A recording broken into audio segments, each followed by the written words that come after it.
Bom, gente, volto a conversar com vocês aqui sobre o concurso do Senado Federal e sobre a questão de cotas, tá? Gente, eu tento ser aqui no YouTube, se você verificar, eu tento ser uma das pessoas que mais vai atrás e busca o entendimento de como que está a interpretação da lei de cotas, o que tem acontecido nos concursos, tá? Então eu sempre tento olhar isso.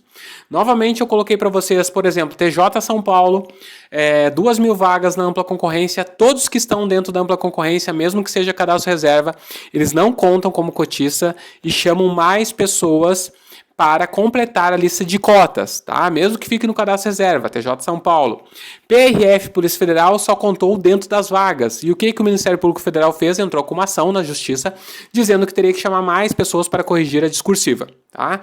E nós temos aí outras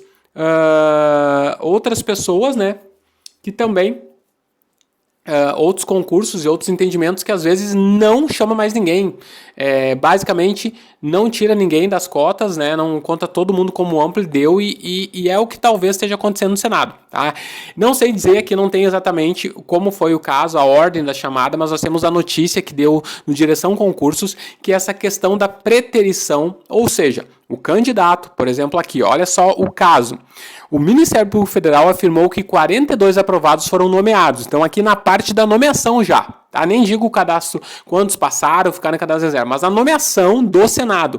E o grande problema aqui que o Ministério Público Federal coloca, que dá essa margem para uma notícia maior, é que o Senado é quem fez a lei de cotas. Quem aprovou a lei de cotas? Senado, Congresso Nacional, né? Então, basicamente, isso aí acontece. Então, poxa, se o Senado não cumpre a lei de cotas, quem dirá os outros órgãos devem cumprir ou não? Por isso, então, que nós temos casos, né, que a pessoa entra na justiça e alguns conseguem voltar e outros não, também dependendo do entendimento do juiz que analisa o caso da lei de cotas ali. Mas o que nós temos aqui, então? O Senado chamou, nomeou 42 aprovados. Só que o MP diz que nessa especialidade, né, aconteceu esse caso específico, analista legislativo administração. Foram convocados 8 negros, tá? Mas desse número, 6, ou seja, 6 negros constavam com notas para passar na ampla concorrência. Vejam, chamou 42, tá? Então, desses 42, 20 seriam cotistas, que seriam 8. Então, eles chamaram os 8, que basicamente chamaram 8 cotistas, mas desses 8, 6 entrariam pela ampla. Apenas 2 seriam cotistas realmente. Então, veja que faltou chamar mais 6 cotistas, né? Então, na verdade, quem entrou por cotas foi apenas 2. O restante entrou pela ampla. E de acordo com a lei, inclusive é colocado aqui 12.990, os candidatos negros concorrerão concomitantemente às vagas reservadas, tá? Informa que o candidato tiver nota para ser aprovado na ampla será retirado das vagas reservadas de cotas, tá? Então, teve a nota da ampla, você não é mais cotista, você vai para a ampla. Tá?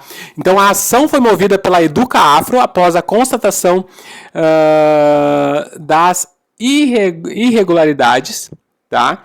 O processo está no momento em tramitação na Justiça Federal, do Distrito Federal, e no processo a Educa Afro afirmou que o Senado transformou a porcentagem de 20% das vagas reservadas como teto, ou seja, no máximo vai ter 20%.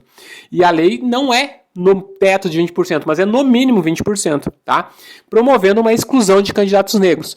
Para a Folha de São Paulo, o Senado informou que a convocação foi realizada de forma correta. Então, basicamente, está havendo uma discussão jurídica aqui, né? E além da Educa Afro, também tem pessoas que entraram individualmente contestando a chamada, né, aí do Senado Federal. Então, eu também acredito assim, é muito claro, tá? Se você tem pessoas que passaram na ampla, você está concorrendo à ampla. Quando você faz dessa forma, você está tirando o direito do cotista, então, concorrer pela ampla. Ele basicamente concorre apenas com cotas. Então, e a lei não permite isso. A lei diz que tem que concorrer nas duas. E se ele tiver nota para ser chamado por ampla, ele se tornou, a partir daquele momento, um candidato da ampla concorrência. Não é mais cotistas, não pode contar. Ele vai estar nas duas listas, vai estar na lista de cotas, mas não conta ele como cotista, chama os próximos candidatos, tá? E é inclusive isso também aí que eu tenho comentado, que é um caso que no Banco do Brasil, né, no cadastro reserva, que nem a Polícia Federal, se considera a mesma coisa. Só tiram os cotistas que estão dentro das vagas diretas.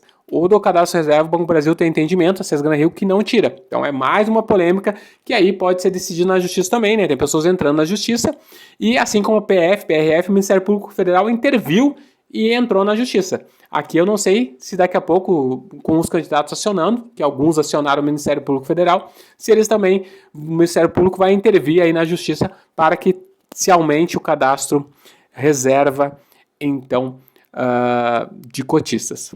Tá certo? Então aí mais uma notícia, gente, que é polêmica em concurso público, né? Chamou a atenção em todos os jornais aí dessa quinta-feira, eu tô trazendo para você na sexta, porque realmente todos falaram. Senado Federal que aprovou a legislação e como que tem uma ação contra o Senado por descumprimento da lei de cotas. Então é isso aí, Mr. M explicou para você. Grande abraço e Deus no controle sempre. Não vá embora sem antes deixar a sua inscrição aqui no canal. Deixe aqui nesse botão de inscrito e inscreva-se, por favor. E também assista mais 2 vídeos aqui que o YouTube indica para você aqui do canal que pode agradar a vossa pessoa concurseira, tá certo? Um grande abraço e seja parte da família Mr. M dos concursos.